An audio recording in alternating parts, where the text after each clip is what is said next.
Are there gender differences in substance use comorbidity in schizophrenia? Have you ever wondered if men and women experience substance use differently when dealing with schizophrenia? This question is important as it can shape how we approach treatment and support for those affected. Research shows that there are indeed notable differences between genders regarding substance use comorbidity in schizophrenia.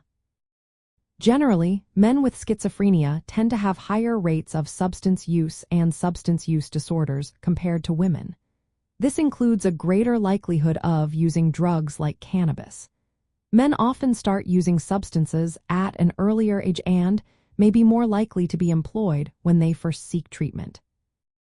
On the other hand, women usually experience a later onset of both schizophrenia and substance use. They often have better functioning before the illness begins, which means they may have more stable lives in terms of family and social roles. However, women with schizophrenia often face greater challenges, such as higher levels of depression and a history of trauma. Interestingly, substance use disorders in women may be underdiagnosed.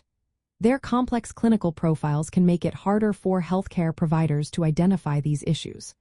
Moreover, when women do use substances, especially cannabis, it can have a more harmful impact on their overall health and recovery compared to men.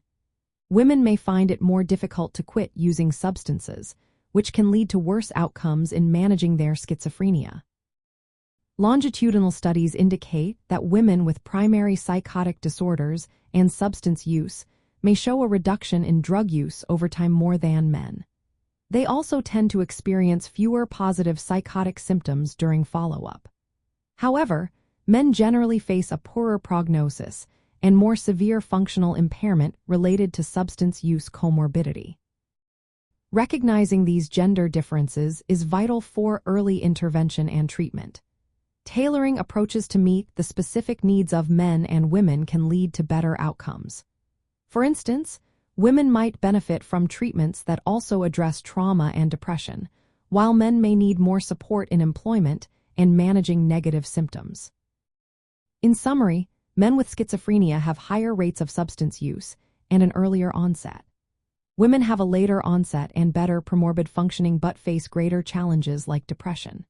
Substance use disorders may be underdiagnosed in women, and the impact of substance use can be more severe for them.